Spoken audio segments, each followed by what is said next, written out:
안녕하십니까, 정희태입니다. 허경영 피해 고소인을 되레 감옥에 쳐넣으려고 했나, 거짓 사실 확인서 충격 줄줄이 싹 다 소환되나, 200여 쪽의 탄원서 폭탄에 덜덜, 이 주제로 말씀을 드리겠습니다. 이 허경영 피해 이 고소인, 피해 고소인들이 모의를 했다. 이 거짓 모의를 해가지고 이제 허경영을 고소했다. 뭐 돈을 받아내기 위해서. 뭐 이런 식으로 들었다. 이것도 누구한테 들었다라는 거예요. 그래서 A 씨에게 들었다. 그래서 A 씨와 B 씨가 모의하는 것을 이것을 내가 들었다. 이런 식으로 사실 확인서를 얻다라는 것입니다. 이 기가 막힌 얘기죠. 기가 막힌 얘기입니다.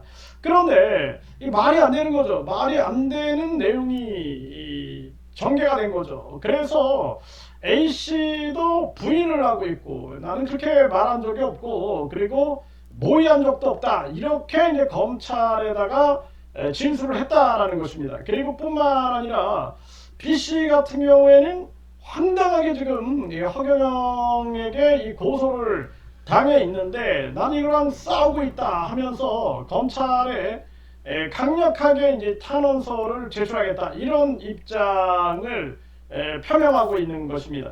그래서 이제 결국에는 이 권총을 들고 1천억을 요구했다. 이 사건이 이제 2023년에 10월 19일에 일어났는데, 허경영은 이제 권총을 들고 1천억을 요구했다, 이렇게 주장을 하고 있고, 처음에 3천억을 요구했다가, 그런데 그 당사자는 권총이 아니라 가스총이었다, 이렇게 얘기를 하고 있는 거예요. 가스총. 그리고 돈을 요구한 적은 없다.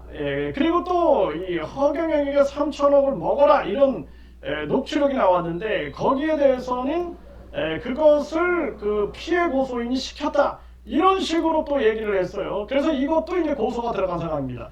이렇게 되면은 모든 진실이 밝혀지겠죠. 이 고소가 들어가서 수사하게 되면은 결국에는 누가 거짓말을 하고 있는지가 밝혀질 거다라는 것입니다.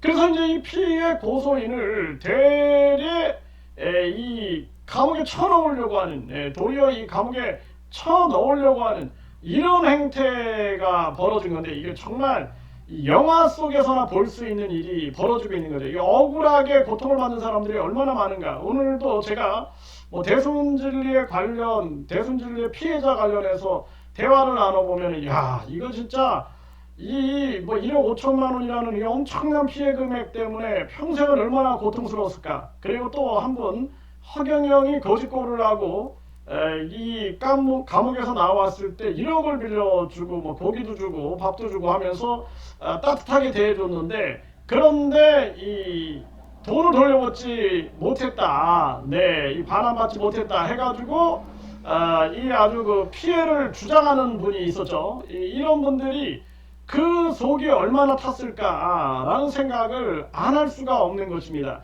그래서 이런 문제가 실질적으로 이 하나하나 이 해결이 돼야 된다, 저는 그렇게 생각을 하고, 이 억울한 사람이 있어서는 안 되는 것이죠. 그런데 더더욱 피해 고소인이 매일같이 땅을 파가지고 나를 묻고 싶었다, 그 정도로 고통스러웠고, 심지어는 경기 북부경찰청장, 그리고 부장, 뭐 계장, 과장, 팀장, 수사관 6명을 검찰에 다 고소하고, 공수처에다가 이 또 종교범죄대책협의회에서는 북부경찰청장과 그 수사관을 고발을 했어요.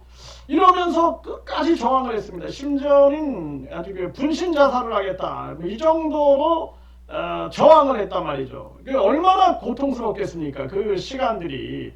그런데 이런 피해 고소인을 되레 감옥에 쳐넣으려고 했던 것이 아니냐, 이런 생각을 하게 되면 참 무섭다라는 생각을 합니다. 무섭다. 얼마나 이게 고통스러운 일인가. 저도 억울하게 해외에서 억울하게 제가 무슨 뭐 사형을 저한테 내리겠다 뭐 이래가지고 공산국가에서 굉장히 억울했던 적이 있었어요. 그리고 재판을, 내가 변호사들을 믿지 못해서 재판을 그냥 저를 도와주는 통역으로 도와주는 그것도 이제 제가 베트남어로 하면은 다시 이제 베트남어로 얘기해 주는 그냥 그래서 그런 역할을 하는 그런 사람 그러니까 이 그런 사람하고 함께 이제 재판을 하면서 재판에서 이겼던 적이 있는데 정말 그 억울함이라는 건 이루 말할 수가 없는 겁니다. 피눈물이 막 솟아 나오는 일인데 그래서 이렇게 피해 고소인들 얘기를 듣고 이 녹취록을 보면은 이 허경영이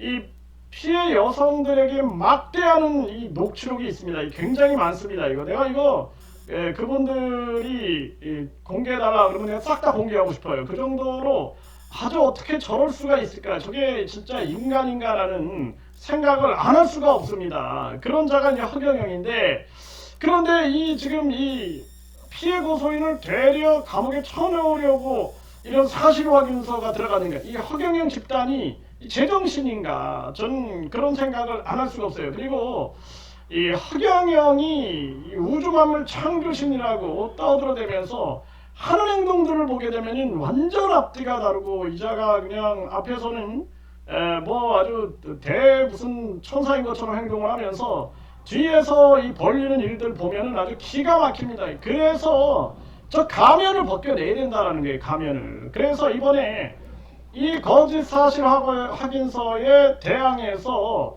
한 200여 쪽의 탄원서 이 폭탄을 던지려고 하고 있는 그런 상황이에요. 그래서 이제 고소장이 접수가 됐고 그 다음에 탄원서를 강력하게 검찰청에다가 넣고 법원에도 넣고 해가지고 진실을 싹 다 밝히게 되면은 결국에는 줄줄이 다 소환되지 않겠느냐. 줄줄이 다 꽁꽁 묶여가지고 끌려가지 않겠느냐. 그래서 그동안 이런 사건들, 뭐 권총을 들고 1천억을 요구했네. 나는 권총이 아니다. 가스총이었다. 뭐 돈을 요구한 적 없다. 뭐 5천억을 요구했네. 3천억, 2천억, 1천억. 그것도 뭐 정인태가 뭐 연루됐네. 막 이렇게 떠들었던 자들. 뭐 20억이 정인태와 연루됐고 500억이 연루됐다는 자들. 이건 제가 고소장 싹 다 접수합니다. 그렇게 돼가지고 완전히 그냥 줄줄이 싹 다 소환돼가지고 이게 처벌을 받아야지 정신을 차리지 않겠느냐. 이 대한민국을 정화시키는데 아주 중요한 순간이다. 저는 그렇게 생각을 하고 이 우리가 과거에 이 범죄와의 전쟁 해갖고 이 조폭들과의 전쟁을 했는데 이번에는 종교 범죄와의 전쟁을 해야 된다. 이 종교 범죄와의 전쟁. 그래서 저는 종교의 자유를 저는 얘기합니다. 뭐 기독교가 정통이고 뭐 불교가 뭐 비정통이고 이런 생각이 없어요. 저는 종교의 자유를 인정한다. 이 나무를 믿든 돌멩이를 믿든 종교의 자유를 인정한다. 하지만 종교 범죄의 자유는 인정할 수 없다. 종교 범죄의 자유. 종교를 빙자해가지고 돈을 뜯어낸다든지 그리고 사기를 친다든지 성을 착취한다든지 노동력을 착취한다든지 각종 이 조폭들 뭐 각종 이 브로커들을 통해서 이 법조인들 뭐 공무원 경찰 판사 검사 연루돼가지고 사건을 무마시킨다든지 이거 용서할 수 없다라는 거예요. 이 대한민국을 우리가 바르게 잡아놔야 된다. 그래서 이번에 이 사실 거짓 사실 확인서 굉장히 충격적인 건데 이 탄원서 폭탄으로 완전히 그냥 원자 폭탄을 던지듯 해서 싹 다 폭파시켜야 된다. 저는 그렇게 말씀을 드립니다.